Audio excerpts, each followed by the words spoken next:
Shalom saudara. Shalom. Mantap sekali, luar biasa saudara ya. Aduh, saya jauh ini nggak kelihatan siapa-siapa yang hadir. Tapi saya percaya yang hadir adalah orang yang rindu akan Tuhan. Ya. Pertama-tama saya ucapkan selamat hari Natal. Ya. Selamat hari Natal dan selamat menyongsong tahun yang baru. Ya, saya senang sekali bertemu saudara kembali. Walaupun lama tidak berjumpa, sekarang berjumpa kembali. Setiap tahun kita selalu beritakan, kabarkan tentang keselamatan, ya, tentang keselamatan. Pada hari ini saudara, saya akan menyampaikan firman Tuhan dengan berjudul The Final Judgment, penghakiman terakhir, pemisahan. Saya dikritik di sosmed, Bapak kalau Natal coba jangan ngomong yang lain selain kasih. Natal itu adalah kasih. Natal adalah keselamatan. Jangan khotbah-khotbah yang lain, ya. Tapi banyak orang tidak tahu. Ya, setiap tahun kita mengalami Natal. Amin saudara. Tapi berapa banyak yang berubah karena Natal? Tidak ada. Sedikit sekali. Tiap Natal berbondong-bondong ke gereja, dengar Yesus lahir di Bethlehem, memberikan keselamatan, ya. Terus kalau Yesus telah lahir 2000 tahun lalu, apa yang sudah kita lakukan, saudara? Ayo, untuk Tuhan. Yesus telah mati bagi kita, ya, bangkit bagi kita. Tapi apa yang sudah kita lakukan? Ingat, ya, Natal memang benar Tuhan berikan keselamatan. Semua orang akan keselamatan dari Tuhan. Bayi Yesus, ya kan? Itu Tuhan Yesus sedang mempersiapkan umatnya, sedang membimbing umatnya. Selain memberikan keselamatan, juga Tuhan membimbing kita, menuntun kita ke jalan benar, ya, supaya kita tetap tinggal hidup dalam keselamatan. Karena kita belum selamat. Selamat itu permulaan, tapi kita masih hidup di dunia ini. Ingat, keselamatan bukan karena iman kita. Keselamatan adalah apa? Dari perbuatan kita. Kita mau ke gereja tiap minggu, tiap hari komsel, berdoa, baca Alkitab, tiap Natal datang terus. Itu belum selamat, saudara. Kalau saudara hidupnya belum sesuai dengan firman Tuhan. Oleh karena itu Tuhan memberikan Roh Kudus, menuntun kita di jalan yang benar, membimbing kita dalam hidup dalam kebenaran, tidak bohong-bohong, tidak menipu, tidak mencuri, tidak berzina, tidak korupsi, tidak berantem, hidup tertib mengasihi. Itu baru Tuhan inginkan. Karena ingat, hidup atau mati, kita akan dihakimi. Baik yang hidup nanti dibangkitkan untuk dihakimi, yang mati pun dibangkitkan, yang hidup pun juga dihakimi. Tidak bisa kita hidup langsung ke surga, ya, kecuali yang rapture nanti, ya. Kita lihat, kita memang tidak lari dari keselamatan. Bapak ini, ya, saudara. Yohanes, wah kecil-kecil saudara, ya. Mudah-mudahan saudara bisa lihat nih. Yohanes 3 ayat 16. Karena begitu besar kasih Allah akan dunia ini, sehingga ia telah mengaruniakan anaknya yang tunggal, supaya setiap orang yang percaya kepada dia tidak binasa, melainkan beroleh hidup yang kekal. Jelas, karena begitu besar kasih Bapa kita, Allah kita, ia memberikan anaknya yang tunggal, Yesus Kristus, yang mati untuk kita, supaya kita selamat. Tapi di sini sudah terjadi pemisahan, separation. Ya, lihat, yang percaya tidak binasa, beroleh hidup kekal. Yang percaya. Sudah percaya? Amin. Amin. Iblis pun juga percaya. Percaya itu tidak percaya saja, melakukan firman Tuhan. Kalau sekedar percaya, iblis pun percaya. Iblis pun hafal firman. Saudara hafal firman enggak? Nah, enggak bilang amin kan? Amin, amin. Ya kan? Kan sembarang amin, saudara. Amin salah, enggak amin salah. Pikirkan. Jelas, ini ada pemisahan. Yang percaya hidup kekal, tidak binasa. Yang tidak percaya baru nanti akan dibinasakan. Ya, ada pemisahan. Di akhir penghakiman ada pemisahan. Kita lihat, ya. Yesaya 53 ayat 6. Kita sekalian sesat seperti domba. Masing-masing kita mengambil jalannya sendiri. Tetapi Tuhan telah menimpakan kepadanya kejahatan kita sekalian. Bangsa Israel, bangsa yang diselamatkan. Tapi dia hidup sakarepe dhewe. Saenak udeleh katanya kan. Nggak mau turut firman Tuhan. Dia dikatakan sebagai domba yang sesat. Oleh karena itu, Yesus datang dan semua dosa-dosanya ditimpakan kepada Yesus. Ini adalah nubuatan untuk keselamatan. Nubuatan untuk lahirnya Yesus. Nubuatan untuk Yesus mati bagi kita. Ya. Terus Mazmur 23:3. Ia menyegahkan jiwaku, ia menuntun aku di jalan yang benar oleh karena namanya. Ya. Daud pun mengakui bahwa Tuhan yang lahir, Yesus Kristus ini, akan menuntun kita ke jalan yang benar. Di dalam kebenaran firman Tuhan. Supaya kita jadi baptis, selamat. Ya, itu kita hidup di dalam keselamatan. Kita belum akhir, kita belum mati, kita belum selesai. Ingat, kita baik atau jahat tetap dihakimi. Diadili. Tapi yang baik akan diberi pahala, masuk ke surga, yang jahat akan dimasukkan ke neraka. Karena surga atau neraka itu ditentukan dari perbuatan kita. Masuk ke surga tidak mudah, gratis yes. Kalau saudara masih sering ngomel, sering maki-maki, suka bohong-bohong, suka hidup gak karuan mencuri, itu pasti tidak masuk surga. Karena sekali kata Yesus kata, bukan setiap orang yang berseru-seru kepadaku, Tuhan, Tuhan, masuk ke dalam kerajaan surga. Melainkan dia yang melakukan kehendak Bapakku yang di surga. Orang berseru Tuhan, Tuhan, itu orang yang kenal Yesus, yang kenal Tuhan, yang ke gereja, yang Kristen. Tapi tidak semua orang Kristen masuk ke surga. Tidak semua orang Kristen bisa masuk ke surga. Saudara tiap hari ibadah, tiap minggu ibadah, doa, komsel, tidak menjamin saudara ke surga. Kecuali saudara melakukan firman Tuhan. Ya kan? Sekalipun saudara itu lahir di gereja pun tidak mungkin. Ya, pada hari terakhir banyak orang akan berseru-seru padaku, Tuhan, Tuhan, bukankah kami bernubuat demi namamu, mengusir setan demi namamu, dan mengadakan banyak mujizat demi namamu? Pada waktu itu aku berterus terang. Yesus berterus terang pada mereka. Dan berkata, aku tidak pernah mengenal kamu. Enyalah daripadaku, kamu sekarang membuat kejahatan. Ini orang bernubuat, musir setan, ya, membuat mujizat, itu kelas tinggi. Kelas pendeta, penginjil, yang benar-benar hebat. Tuhan, aku gak kenal kau. Loh Tuhan, aku musir setan demi namamu. Aku menginjil, aku berkhotbah. Aku gak kenal engkau. Jadi bukan sekedar apa yang kau lakukan untuk Tuhan, tapi untuk apa? Motivasinya apa? Pendeta kaya banyak, gereja besar banyak. Kalau mereka benar-benar untuk memenangkan jiwa, bagus. Tapi kalau sekedar untuk mencari harta, itu benar-benar Tuhan gak kenal mereka. Pak, aku ke gereja rajin, aku gak pernah telat. Pak, aku komsel selalu ikut. Pak, aku ke gereja, aku komsel doa, aku komsel berkali-kali, Pak. Tapi Tuhan berkata, aku gak kenal kamu. Kalau saudara tidak melakukan perintah Tuhan. Jadi jangan dipikir kita di sini yang hadir tempat ini semua bisa masuk ke surga. Hanya yang melakukan perintah Tuhan, yang beribadah dengan sungguh-sungguh, bukan sekadar ibadah, bukan sekadar apa yang kau lakukan untuk Tuhan, tapi motivasi hidupnya apa? Aku ke gereja Pak, supaya apa? Oh, dapat klien, dapat pacar, dapat gangdo, oh dapat ini, dapat itu. Nanti kelak Tuhan, aku gak kenal engkau, enyah daripada aku. Ibadah harus dengan tulus. Ibadah harus dengan hati yang menyembah. Ya, jangan sampai kita meremehkan ibadah. Kelak kalau kita sudah masuk ke neraka, kita tidak bisa berbalik lagi. Ya, semua akan diuji. Ibrani 9:7 mengatakan, sama seperti manusia ditetapkan untuk mati hanya satu kali saja, dan sudah itu dihakimi. Kita akan dihakimi. Saudara siap nggak kalau malam ini mati? Kira-kira masuk surga atau neraka?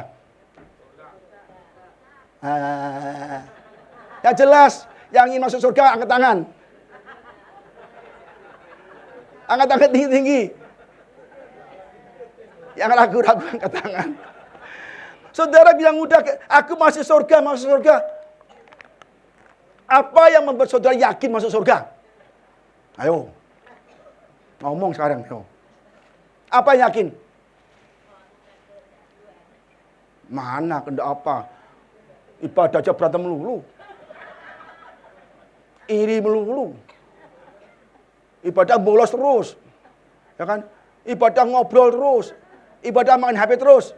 Ada main HP? Oh enggak ada. Hati-hati. Ibadah main HP enggak masuk surga loh. Ya doang enggak menghargai Tuhan kok. Ya kan? Ibadah yang enggak tahan lama.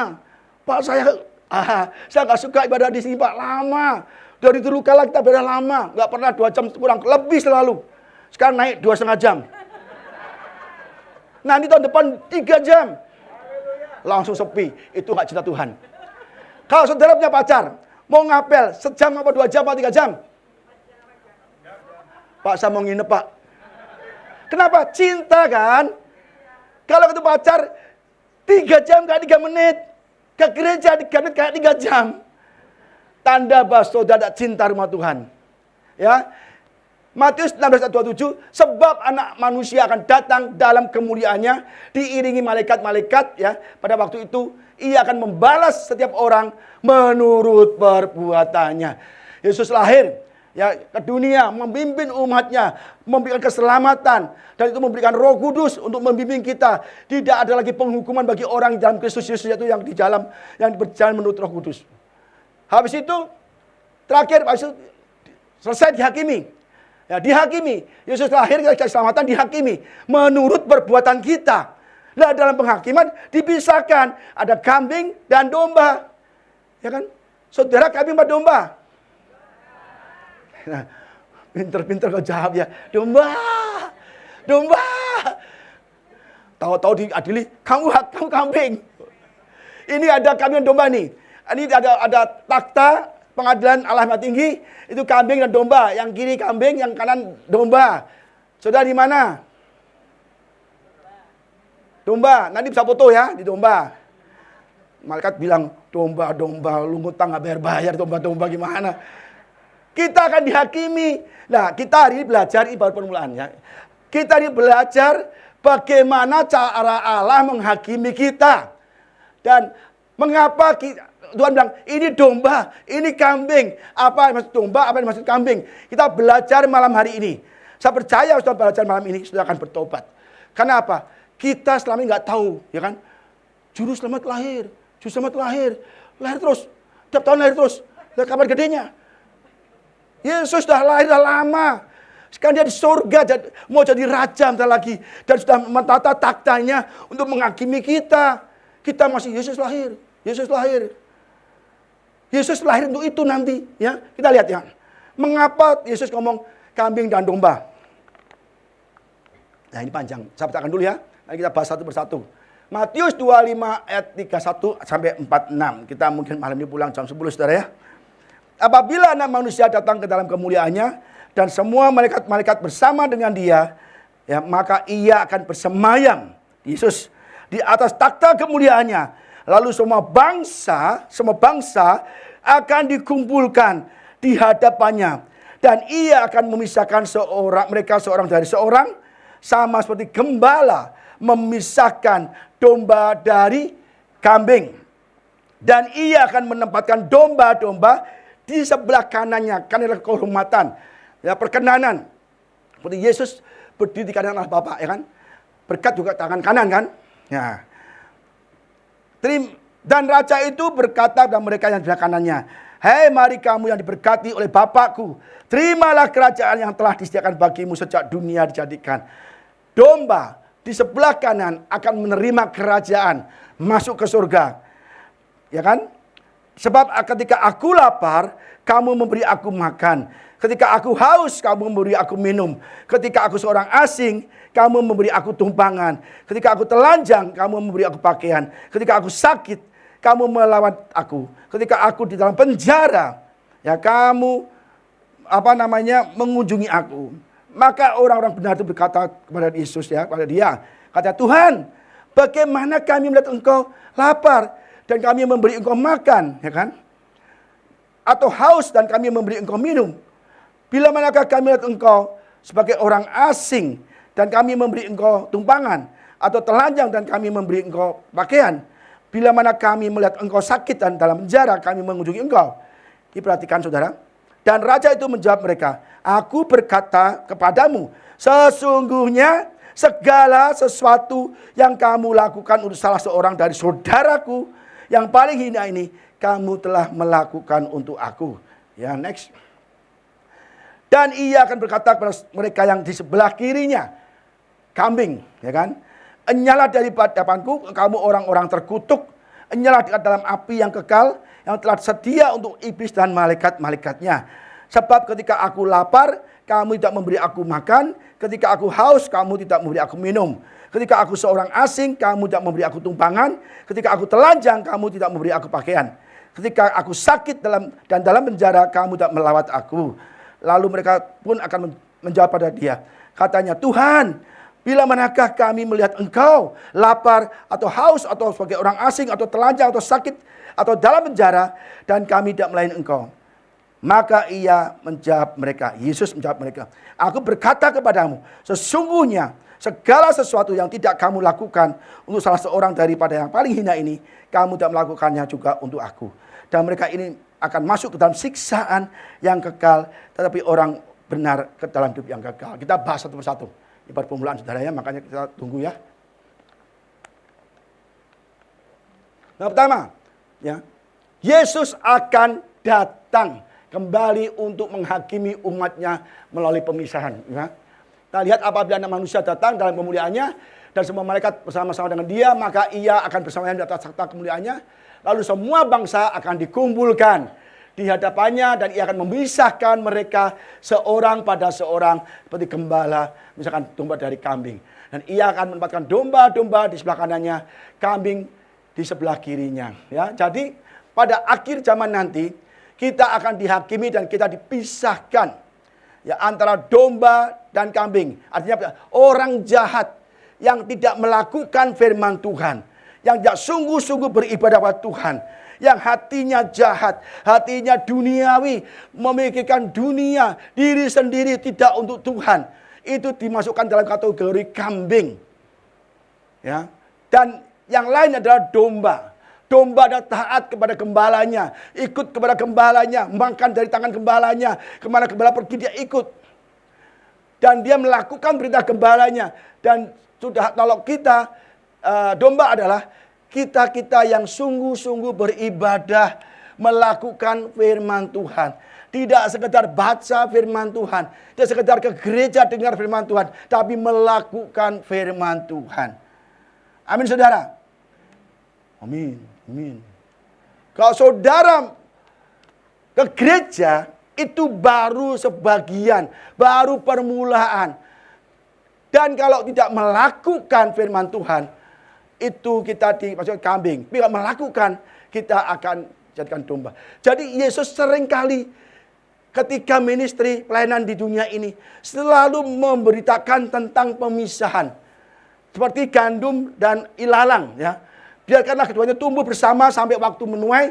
Pada waktu itu akan berkata kepada para penuainya, kumpulkan dahulu lalang itu dan ikatlah berkas-berkas untuk dibakar. Nah, ilalang akan dibakar, dikumpulkan. Orang jahat akan dimasukkan ke neraka. Kemudian kumpulkanlah gandum itu ke dalam lumbungku. Pemisahan. Selalu pemisahan kayak pukat ini ya. Demikian pula hal kerajaan surga seumpama pukat yang dilapukan di laut, ditaruh di laut, ya jaringan besar. Lalu mengumpulkan berbagai jenis ikan. Setelah penuh pukat itu diseret orang ke pantai, lalu duduklah mereka dan mengumpulkan ikan yang baik ke dalam pasu dan ikan yang tidak baik mereka buang. Ya. Ingat kita pernah khotbah ini, ya, ikan buntal, Richard ingat ya. Ikan yang baik-baik dimasukkan pasu, ya, dijual, diperdagangkan, dimakan. Ikan buntal yang banyak duri-durinya itu dibuang, ya. Demikian juga pada akhir zaman. Akhir zaman, ini akhir zaman. Malaikat-malaikat akan datang memisahkan orang jahat dari orang benar. Ia lalu mencampakkan orang jahat ke dalam dapur api, di sanalah akan terdapat ratapan dan retak gigi. Jadi ada pemisahan. Kita kalau dianiaya zaman sekarang santai saja. ditolak oleh orang lain, ditolak oleh keluarga, ditolak oleh masyarakat, teman kerja, tenang saja. Ya, jangan membalas, jangan membenci, jangan marah, kasihilah musuh-musuhmu. Karena nanti lagi kita akan dipisahkan. Ya, dipisahkan. Kita seringkali diuji, sudah diuji.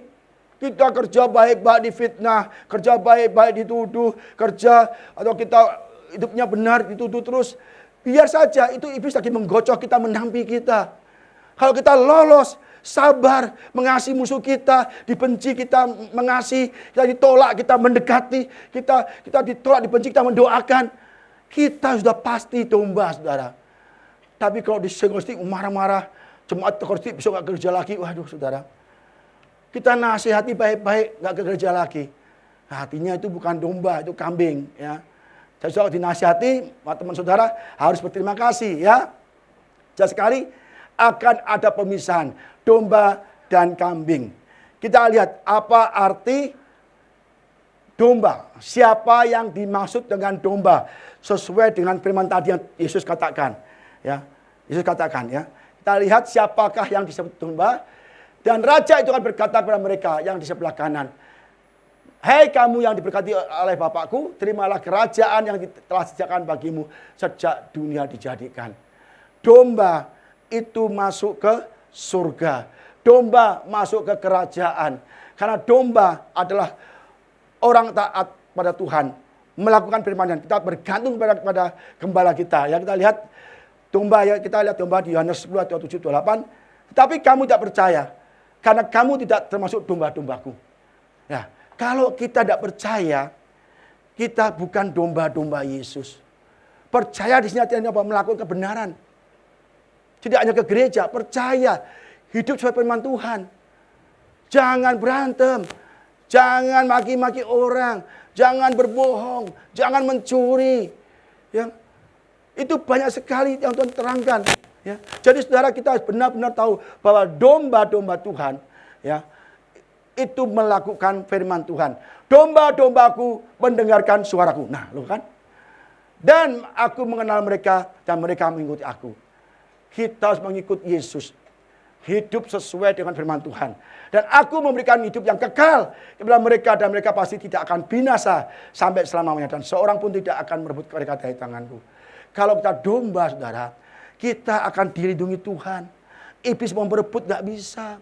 Karena kita doa terus, diserang kita doa terus. Iblis menggoda kita, menggocok kita melalui teman sekerja, teman gereja, keluarga, saudara.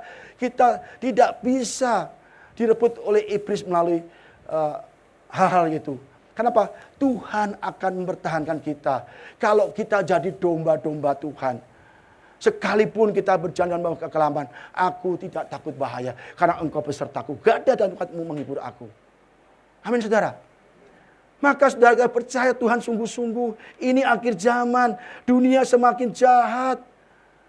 Kita berkali-kali khotbah tentang apa yang akan terjadi masa depan. Sangat jahat. Maka kita perlu benar-benar dekat. Banyak doa. Banyak doa. Tiap hari berdoa. Banyak orang Kristen tidak pernah berdoa. Ya kan? Saya doa Pak 3 kali sehari Pak. Wah luar biasa sekali. Doa apa kamu? Doa makan Pak. Aduh. Doa makan. Ya saudara. Ingat Natal ini biarlah menjadi perubahan bagi saudara. Jangan memikirkan Yesus lahir sebagai bayi lagi. Tapi pikirkanlah bahwa kita akan dihakimi. Yesus datang membimbing kita. Memberikan firman-Nya. Melindungi kita, menjaga kita, supaya kita tetap hidup dalam keselamatan. Supaya kita tidak dihakimi dan masuk neraka, saudara. Hati-hati ya. Mati, sebab ketika aku lapar, kamu memberi aku makan. Ketika aku haus, kamu memberi aku minum. Ketika aku seorang asing, kamu memberi aku tumpangan. Ketika aku telanjang, kamu memberi aku pakaian. Ketika aku sakit, kamu melawat aku. Ketika aku di dalam penjara, kamu mengunjungi aku. Maka orang-orang benar itu akan menjawab dia. Kata Tuhan, bila manakah kami melihat engkau dan lapar dan kami memberi engkau makan atau haus, kami memberi engkau minum. Bila mana kami melihat engkau sebagai orang asing dan kami memberi engkau tumpangan atau telanjang dan kami memberikan engkau pakaian. Bila manakah kami melihat engkau sakit atau dalam penjara dan kami mengunjungi engkau. Dan raja itu akan menjawab, Ya, dan berkata, aku berkata kepadamu, sesungguhnya segala sesuatu yang kamu lakukan untuk salah seorang dari saudaraku yang paling hina ini, kamu telah melakukan untuk aku. Apa arti saudara Yesus? Tahu saudara? Saudara Yesus adalah orang-orang yang melakukan firman Tuhan.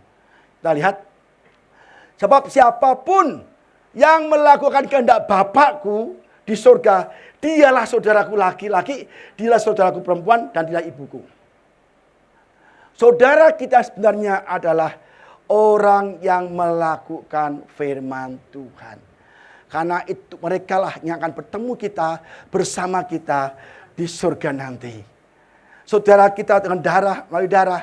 Saudara kita, orang tua kita, anak kita, itu akan binasa. Ya kan? Kalau tidak melakukan firman Tuhan. Tapi dan tidak bertemu kita lagi. Karena keselamatan adalah masing-masing pribadi. Tidak ada surga nunut, neraka katut. Nggak ada. Sekalipun suami istri, itu masing-masing.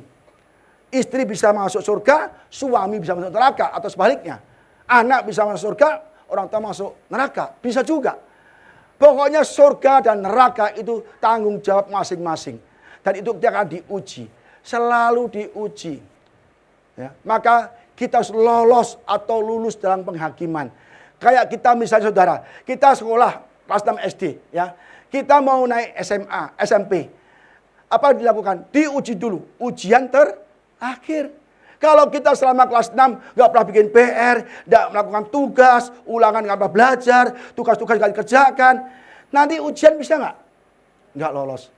Demikian pula surga. Kalau kita diuji, kita benar-benar terbukti kita melakukan firman Tuhan. Ingat, saudara kita adalah saudara yang melakukan kehendak Bapa. Saudaraku, Yesus berkata, salah seorang dari saudaraku yang paling hina. Saudaraku adalah orang-orang yang melakukan kehendak Bapa. Tapi kita akan ketemu di surga. Amin saudara.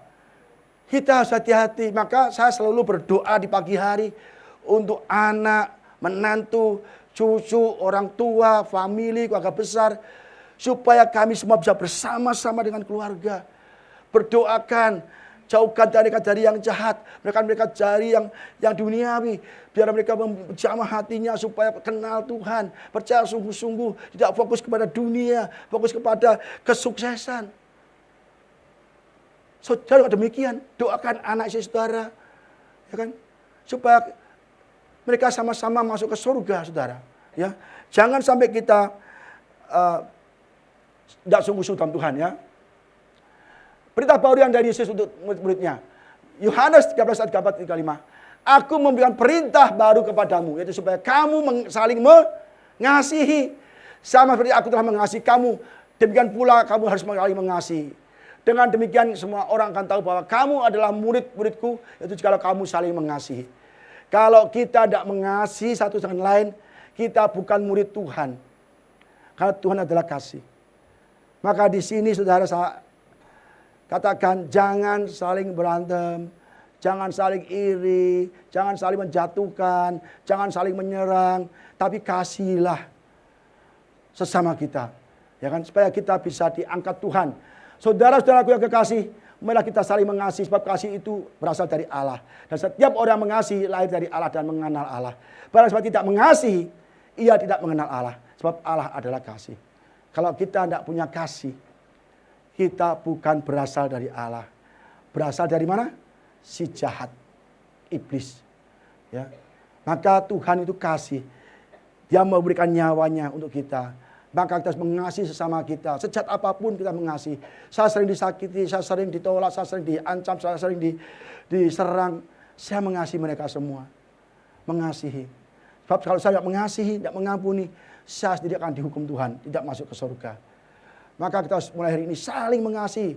Pak saya diusir, Pak saya ditolak, Pak saya diasingkan, Pak saya dihina, dikecilkan, dikucilkan. Kasih mereka. Doakan mereka. Ya. Yohanes 1 Yohanes 14-15, kita tahu bahwa kita sudah berpindah dalam maut ke dalam hidup. Itu karena kita mengasihi saudara kita. Barang siapa tidak mengasihi, ia tetap di dalam maut. Wah, ini Yesus, Yohanes ngomongnya tegas. Setiap orang yang membenci saudaranya adalah seorang pembunuh manusia.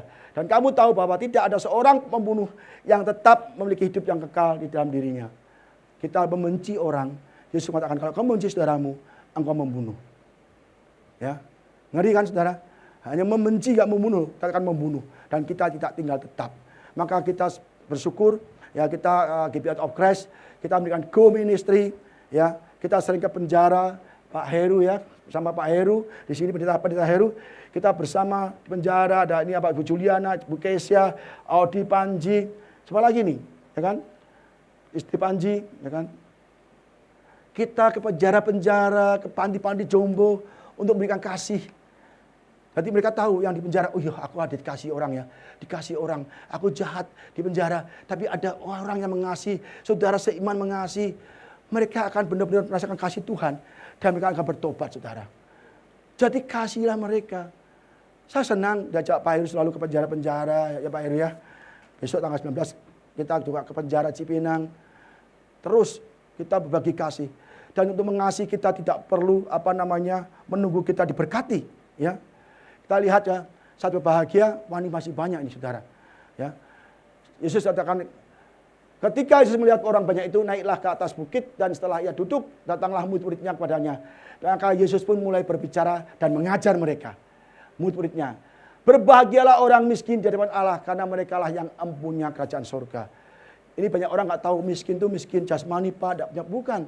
Orang miskin, pengemis, ya, dia selalu mengharapkan dari seseorang, menggantungkan hidupnya pada seseorang, minta sedekah dari seseorang, dia selalu bergantung pada seseorang ya, untuk minta sedekah untuk hidup, saudara. Tapi kalau kita miskin di hadapan Allah, kita tidak demikian. Apapun yang kita butuhkan, kita bilang Bapak di surga, ya, sakit Bapak di surga, ya, nggak punya duit Bapak di surga, hidup tanpa Bapak nggak bisa. Itu kita miskin di hadapan Allah, selalu bergantung penuh kepada Tuhan. Itu kita miskin dan selalu berharap pertolongan dari Tuhan, berharap kesembuhan dari Tuhan, berharap berkat dari Tuhan. Ya. Itu miskin dari hadapan Allah. Dan kita saya pernah khotbah ini waktu kapan pernah khotbah di sini juga, bisa baca di YouTube kita ya. Berbahagialah orang miskin di hadapan Allah karena mereka lah yang empunya kerajaan surga. Berbahagialah orang berduka cita karena mereka akan dihiburkan. Berbahagialah orang lemah lembut karena mereka akan memiliki bumi. Ya. Mengalah lemah lembut ya. Berbahagialah orang yang melapar dan haus akan kebenaran, mereka akan dipuaskan. Berbahagialah orang murah hatinya, mereka akan beroleh kemurahan. Berbahagialah orang suci hatinya, karena mereka akan melihat Allah. Orang suci hatinya, orang yang kudus itu melihat Allah. Bukan orang kudus ya.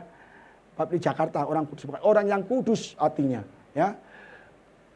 Kalau orang kudus melihat Allah, kita pindah aja ke kota kudus ya. Jadi orang kudus kita. Berbahagialah orang yang membawa damai karena mereka akan disebut anak-anak Allah. Nah ini, yang membawa damai adalah anak-anak Allah. Yang dulu-dulu ribut, ya, kacau ribut, itu bukan anak-anak Allah. Tapi sekarang sudah bertobat kita semua ya. Termasuk saya bertobat juga nih ya saudara. Kalau bilang saya enggak, nanti kan enggak enak saudara. Ya. Berbahagialah orang yang dianiaya oleh sebab kebenaran mereka karena mereka lah yang punya kerajaan surga. Berbahagialah kamu jika karena kamu dicela dan dianiaya dan kepadamu difitnahkan segala yang jahat. Bersukacitalah dan bergembiralah karena upahmu besar di surga. Sebab demikian juga telah dianiaya nabi-nabi yang sebelum kamu.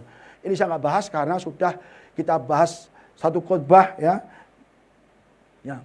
Sekarang siapa yang dimaksud dengan kambing? Ya. Dan ia akan berkata seorang yang kata juga kepada mereka yang di sebelah kirinya. Enyahlah dari hadapanku, hai kamu orang-orang yang terkutuk. Enyahlah ke dalam api yang kekal yang telah disediakan untuk iblis dan malaikat-malaikatnya. Itu kambing. Orang tidak melakukan perintah Tuhan, tidak melakukan firman Tuhan, itu kambing dan akan dimusnahkan di api yang kekal ya. Sebab ketika aku lapar, kamu tidak memberi aku makan. Ketika aku haus, kamu tidak memberi aku minum. Ketika aku seorang asing, kamu tidak memberi aku tumpangan. Ketika aku telanjang, kamu tidak memberi aku pakaian. Ketika aku sakit dalam penjara, kamu tidak melawat aku. Ya. Lalu mereka pun menjawab dia. Katanya, Tuhan, bila manakah kami melihat engkau lapar, atau haus, atau sebagai orang asing, atau telanjang, atau sakit, atau dalam penjara dan kami tidak melayani engkau. Maka ia akan menjawab mereka, aku berkata kepadamu, sesungguhnya segala sesuatu yang tidak kamu lakukan untuk salah seorang dari yang paling hina ini, kamu tidak melakukan juga untuk aku. Dan mereka ini akan masuk ke tempat siksaan yang kekal, tetapi orang benar ke dalam hidup yang kekal. Ingat, orang benar hidup kekal, ya, orang yang jahat masuk ke neraka. Ya, ini karakter kambing domba, ya. Karakter kambing domba, ya, orang yang nurut, orang yang selalu ikut dombanya. Kalau orang yang kambing, egois, pikir diri sendiri, kesenangan sendiri, kesana kemari, tidak mau taat kepada gembalanya. Ya. Kita lihat, saudara, ada contoh di Alkitab, seorang yang kambing dan yang domba. Kita lihat, ya. Kambing menolak untuk berbuat kasih sekalipun banyak kesempatan. Ya. Kita lihat di Lukas 16:20-24. Dan ada seorang pengemis bernama Lazarus. Badannya penuh dengan borok, berbaring dekat pintu rumah orang kaya itu. Dan ingin menghilangkan laparnya dengan apa yang jatuh dari meja, ya, tuannya orang kaya itu. Malah anjing-anjing datang dan menjilat boroknya. Jadi jelas ini orang kaya, orang kaya ini makannya mewah, banyak sekali makanannya. Tapi ada Lazarus si miskin pengemis di depannya, kasih kayak sepiring, ya kan? Enggak dikasih apa-apa. Orang kaya dan kemewahannya, kemegahannya makan mewah, depannya ada pengemis, kasihlah satu piring. Dia dikasih sampai dia nunggu ada telur yang gelinding satu dimakan. Apa yang jatuh dari tuannya dia baru bisa makan. Itu pun dia berebut dengan anjing. Bayangkan, dia kalau mau makan aja doa, Tuhan ada ayam yang gelinding satu, ada telur yang gelinding satu, jatuhkan Tuhan satu supaya aku bisa makan. Tapi tetap orang kaya itu tidak mau memberi. Padahal saya tak percaya itu Tuhan menempatkan orang miskin untuk melihat respon kita. Apakah kamu diberkati dan terus untuk diri sendiri atau membagi berkat bagi orang lain. Maka ditaruh orang miskin di situ untuk menguji imannya, menguji kasihnya. Ternyata tidak memikirkan orang lain. Dia kasih untuk diri sendiri. Apa terjadi? Orang kaya itu mati, lalu dikubur, sementara ia menderita sengsara di alam maut. Orang kaya, dia tidak mau memberi pada orang miskin, tidak menolong orang yang membutuhkan, tidak memberi bagian pada orang miskin, tidak memberikan makan atau memberikan minum pada orang miskin. Dan tidak menengok, menjenguk orang yang sakit. Dia menderita di alam maut. Ya. Ia memandang ke atas dan dari jauh dilihatnya Abraham dan Lazarus duduk di pangkuannya. Lazarus yang pengemis, dia di Firdaus. Ya. Sedangkan orang kaya di Hades. Kepanasan dia. Paman Abraham, kasihanilah aku, suruhlah Lazarus sampai supaya ia menjerapkan ujung jarinya ke dalam air dan menyejukkan lidahku, sebab aku sangat kesakitan dalam nyala api ini. Jadi kalau kita ada kemampuan untuk menolong orang, tapi kita tutup mata, itu kita akan berakhir di neraka, di Hades. Ya, besok cari orang miskin, cari pengemis kasih. Loh, benar saudara? Terus saya sering kok. Indomaret kan dekat nih. Saya ke Indomaret beli makanan, jajan kan. Di situ taruh Tuhan tuh orang miskin loh. Kayak gerobak, kakinya gemuk, sekarang nggak tahu di mana tuh. Satu benar mau lewat saudara. Saya kayak, wah kasihan amat ya.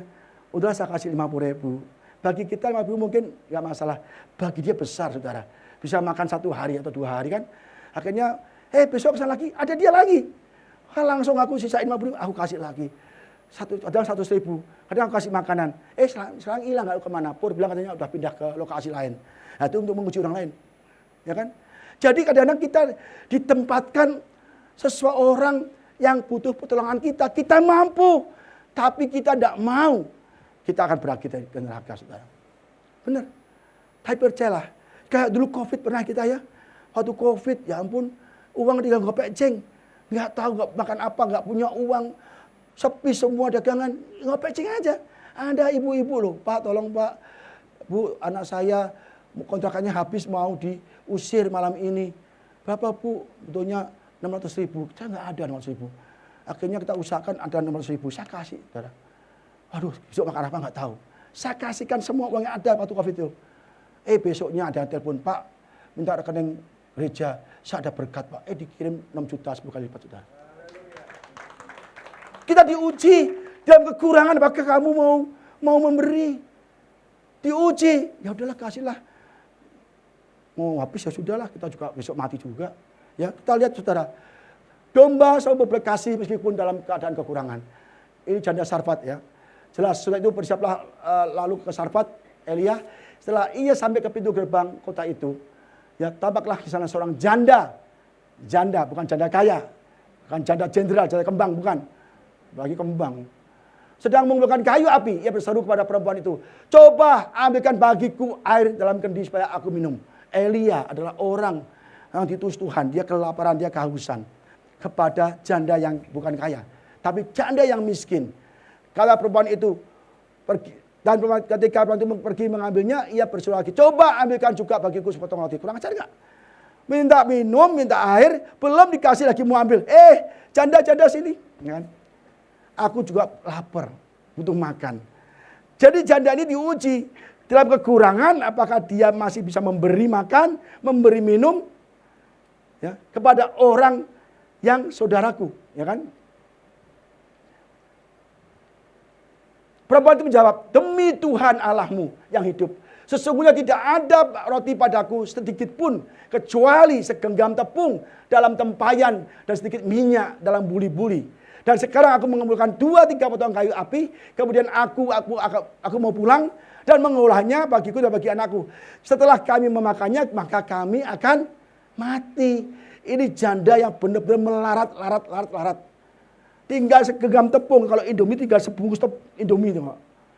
Tetapi Elia berkata kepadanya, janganlah takut, pulanglah. Buatlah seperti yang kau katakan, tetapi buatlah lebih dahulu bagiku sepotong roti bundar kecil daripadaku, dan bawalah kepadaku, kemudian barulah kau buat bagimu dan bagi anakmu. Janda miskin gak punya apa-apa, disuruh memberi dan dipaksa untuk memberikan Elia dulu, Nabi Allah dulu, baru mereka.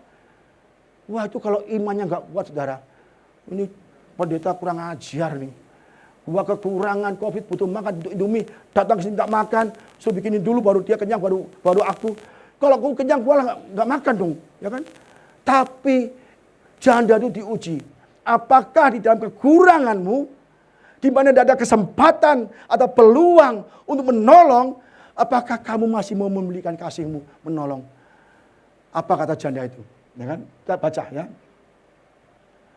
Sebab beginilah firman Tuhan Allah Israel, tepung dan dalam tempayan itu tidak akan habis, dan minyak dan dalam buli-buli pun tidak akan berkurang, sampai pada waktu Tuhan memberi hujan ke atas bumi. Lalu pergilah perempuan itu dan berbuat seperti yang dikatakan Elia. Ini dahsyat sekali. Dia kekurangan, ya, tidak punya apa-apa. Tuhan bukan kirim bantuan, Tuhan kirim masalah, ya kan? Orang yang minta uang, minta roti, minta minum, ya kan? Apa terjadi?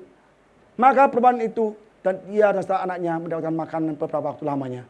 Tepung dalam tempayan itu tidak habis dan minyak dalam buli-buli itu tidak pernah berkurang. Jadi Tuhan, seperti firman Tuhan yang diucapkannya dengan perantara Elia. Hebat saudara ya. Kadang-kadang kita tidak punya uang, tapi Tuhan tempatkan kepada kita, datang kepada kita orang yang lebih susah lagi. Kira-kira saudara mau tolong atau enggak? Ayo. Tolong enggak saudara? Tolong. Tolongnya gimana? Kita enggak punya uang nih. Tinggal mungkin noban di kantong. Tahu-tahu ada ibu-ibu, Pak saya butuh transportasi. Mau naik Gojek ini enggak punya uang. Saya butuh 20.000. Kasih enggak itu? Kasih enggak? Kasih Gojek. Kasih nggak? Yang kasih angkat tangan dulu. Nggak ada yang angkat tangan. Kambing semua nih. Kambing semua bener. Ya kan? Tolong nggak? Pernah nggak kita diuji gitu? Saya sering diuji. Saat nggak ada uang, banyak orang telepon minta pertolongan, minta donasi. Aduh saudara, tapi kita tetap kasih. Apa yang ada kita kasih, udahlah habiskan deh. Kalau nggak dikasih pun juga habis kan? Udah kasih deh sekalian deh. Saya tahu Tuhan uji kita. Wah benar saudara, diuji juga kita. Ya kan? Emang pendeta nggak diuji juga. Ya kan? Akhirnya apa? dia dipulihkan, diselamatkan. Ya kan? Saya alami, saudara, sering alami demikian. Jadi saudara, kita harus benar-benar mengasihi sesama kita. Amin saudara. Maka saya senang sekali kalau ada, Pak, ini ada panti jompo, ada panti asuhan. Bapak lagi sana, saya senang. Kita bawa makanan 100, Bapak Pak Heru, 50 ya. 150, besok berapa tuh? 125. Kita bikin makanan untuk mereka. Apakah uang? Uang itu. Kita bawa pakaian ya Pak Heru ya, kaos, topi, tas, ya kan? Kita bagi mereka, bagikan. Itu dari dulu kala kita gitu, di Medan, di mana, di Manado, di mana kita bagi-bagikan semua. Tas, habis uang banyak saudara. Padahal kita nggak punya uang. Tapi Tuhan selalu tolong, tepat pada waktunya. Ketika ada agen datang, Tuhan tolong. Benar. Saya merasakan kasih Tuhan. Apa yang kita tabur, apa yang kita berikan untuk orang-orang miskin yang membutuhkan, Tuhan limpahkan. Yang tidak pernah kita duga, pikirkan, ibu dalam hati, Tuhan berikan. Banyak orang pelit, jangan pelit. Orang pelit tidak masuk surga. Mau firmannya, besok nanti tak kasih firmannya. Jangan pelit. Kita tuh diuji untuk memberi, mengasihi. Kalau kau nggak mengasihi saudara ini, engkau tidak mengasihi aku. Kalau kau tidak memberi pada saudara ini, kau tidak memberi pada aku. Enyalah engkau daripada aku. Ya, sekarang saya tanya nih, siapakah Anda? Domba atau kambing? Semua domba. Bener ya? Mungkin ada yang kambing, tapi mulai hari ini jadi domba semua. Amin ya? Aminnya kayaknya ragu-ragu. Amin enggak? Angkat tangan tuh yang amin. Yang jadi domba. Waduh. Saya senang malam ini. Saudara akan menjadi domba semua. Karena domba semua masuk surga. Benar ya? Jangan kambing ya, was ya. Besok cari orang susah-susah, kita tolong. Ya. Dan terakhir nih. Saudara ingat bahwa kita akan dihakimi ya. Wahyu 20:12 ya. Ini Wahyu 20:12 ya.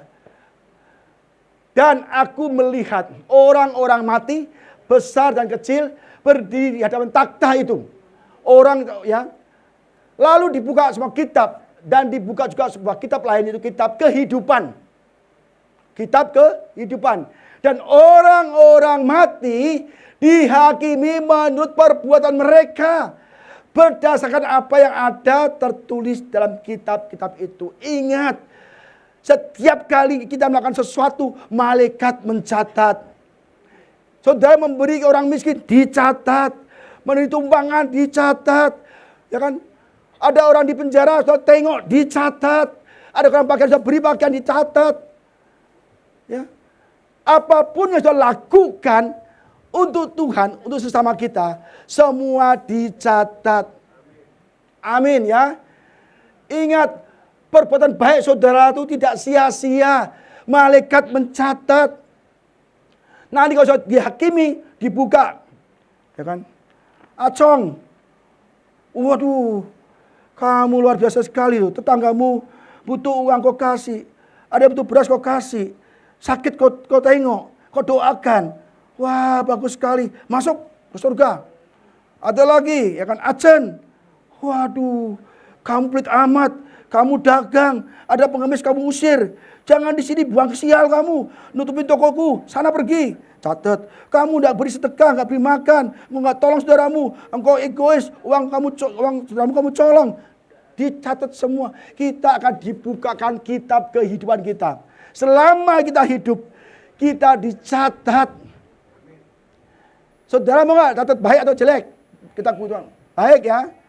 Tapi kalau sudah berjahat nggak bisa. Maka banyaklah berbuat baik.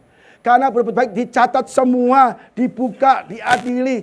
Kita akan dihukum atau dipahala sesuai dengan perbuatan kita. Natal hari ini ya, kita menerima yang lain.